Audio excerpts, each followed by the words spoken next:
भारत और कंबोडिया के बीच आयोजित संयुक्त सैन्य अभ्यास सिनबैक्स 2। सबसे पहले समझते हैं कि ये अभ्यास क्या है। सिनबैक्स यानी Cambodia India bilateral army exercise Bharat और कंबोडिया की सेनाओं के बीच होने वाला एक संयुक्त सैन्य अभ्यास है, जिसकी शुरुआत वर्ष 2019 में हुई थी। अब इसका दूसरा संस्करण सिनबैक्स 2 आयोजित किया गया है, जो दोनों देशों के बीच बढ़ते रक्षा सहयोग को दर्शाता है। अब बात करते हैं इसके उद्देश्य की। इस सैन्य अभ्यास का मुख्य लक्ष्य है काउंटर टेररिज्म ऑपरेशंस, यानी आतंकवाद विरोधी अभियानों में दोनों सेनाओं के बीच बेहतर तालमेल विकसित करना। इसके अलावा इसमें संयुक्त रणनीति, युद्ध कौशल और आधुनिक सैन्य तकनीकों का अभ्यास किया जाता है, जिससे दोनों देशों की सेनाएं रियल टाइम सिचुएशंस में बेहतर तरीके से कार्य कर सकें। ये अभ्यास इंडो पैसिफिक क्षेत्र के संदर्भ में भी बहुत महत्वपूर्ण है। भारत इस क्षेत्र में अपनी रणनीतिक उपस्थिति को मजबूत करना चाहता है और ऐसे सैन्य अभ्यास इसके लिए एक मजबूत माध्यम बनते हैं। कंबोडिया, जो दक्षिण पूर्व एशिया में स्थित है, भारत की एक्ट ईस्ट पॉलिसी का एक अहम हिस्सा है। अब अगर यूपीएससी एग्जाम की पर्सपेक्टिव से देखें तो ये टॉपिक काफी महत्वपूर्ण हो जाता है। प्रीलिम्स में सवाल आ सकता है कि सिनबैक्स एक्सरसाइज किन देशों के बीच होता है या ये किस क्षेत्र से जुड़ा है। मेंस में इसे India's foreign policy, defence cooperation और इंडो पैसिफिक स्ट्रैटेजी के उदाहरण के रूप में लिखा जा सकता है। अंत में एक लाइन में समझें, सिनबैक्स 2 सिर्फ एक सैन्य अभ्यास नहीं, बल्कि भारत और कंबोडिया के बीच बढ़ते रणनीतिक संबंधों और इंडो पैसिफिक में भारत की सक्रिय भूमिका का प्रतीक है। कर्नाटक सरकार द्वारा स्थापित space technology centre of excellence. सबसे पहले समझते हैं कि ये सेंटर ऑफ एक्सीलेंस है क्या। ये एक ऐसा विशेष संस्थान है जिसका उद्देश्य स्पेस टेक्नोलॉजी के क्षेत्र में रिसर्च, इनोवेशन और स्किल डेवलपमेंट को बढ़ावा देना है। ये इनिशिएटिव भारत को ग्लोबल स्पेस इकोनॉमी में मजबूत पोजीशन दिलाने की दिशा में एक बड़ा कदम माना जा रहा है। अब बात करते हैं इसके महत्व की। आज के समय में स्पेस सेक्टर सिर्फ सैटेलाइट्स तक सीमित नहीं रह गया है, बल्कि इसमें कम्युनिकेशन, नेविगेशन, डिजास्टर मैनेजमेंट और डिफेंस जैसी कई महत्वपूर्ण क्षेत्र शामिल हैं। ऐसे में ये सेंटर स्टार्टअप्स और युवा इनोवेटर्स को एक प्लेटफॉर्म देगा जहां वे नए आइडियाज पर काम कर सकेंगे। इसका एक और बड़ा पहलू है प्राइवेट सेक्टर की भागीदारी। भारत में लंबी समय तक स्पेस सेक्टर मुख्य रूप से इंडियन स्पेस रिसर्च ऑर्गेनाइजेशन यानी इसरो के अधीन रहा, लेकिन अब सरकार प्राइवेट कंपनियों को भी इस क्षेत्र में आगे आने के लिए प्रोत्साहित कर रही है। यहीं पर इंडिया स्पेस पॉलिसी 2023 की भूमिका सामने आती है। इस पॉलिसी के तहत प्राइवेट प्लेयर्स को सैटेलाइट लॉन्च, मैन्युफैक्चरिंग और स्पेस बेस्ड सर्विसेज में भाग लेने की अनुमति दी गई है। ये सेंटर ऑफ एक्सीलेंस उसी पॉलिसी को ग्राउंड लेवल पर इंप्लीमेंट करने का एक प्रैक्टिकल कदम है। अब यूपीएससी एग्जाम पर्सपेक्टिव से देखें। प्रीलिम्स में आपसे पूछा जा सकता है कि इंडिया स्पेस पॉलिसी 2023 का उद्देश्य क्या है, या इसरो के अलावा कौन कौन सी संस्थान स्पेस सेक्टर में शामिल हो रही हैं। मीन्स में आप इसी साइंस एंड टेक्नोलॉजी, इनोवेशन और पब्लिक प्राइवेट पार्टनरशिप की उदाहरण के रूप में लिख सकती हैं।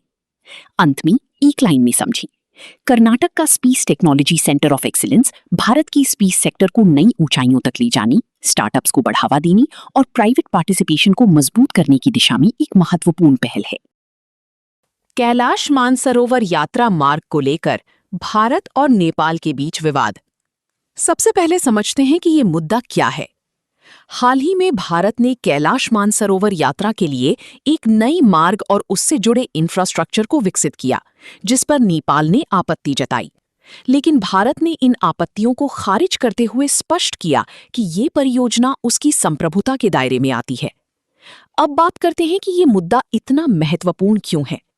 ये सिर्फ एक सड़क या मार्ग का विवाद नहीं है, बल्कि ये सीधे तौर पर भारत नेपाल संबंधों से जुड़ा हुआ है, जो पहले से ही सीमा विवादों और राजनीतिक संवेदनशीलता के कारण डेलिकेट रहे हैं।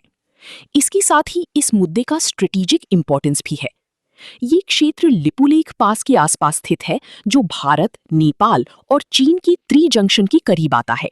इसलिए यहाँ पर किसी भी प्रकार का निर्माण या गतिविधि जियोपॉलिटिकल दृष्टि से बेहद महत्वपूर्ण हो जाती है। अब धार्मिक महत्व को समझते हैं। कैलाश मानसरोवर, जो तिब्बत में स्थित है, हिंदू, बौद्ध और जैन धर्मों के लिए अत्यंत पवित्र स्थल माना जाता है। हर साल हजारों श्रद्धालु इस यात्रा पर जाते हैं। भौगोलिक दृष्टि से भी ये क्षेत्र खास है।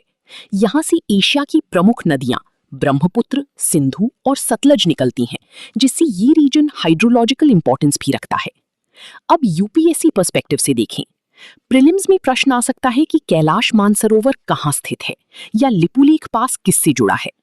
मेंस में आप इसे India Nepal relations, border disputes और स्ट्रेटेजिक जियोपॉलिटिक्स के उदाहरण के रूप में उपयोग कर सकते हैं।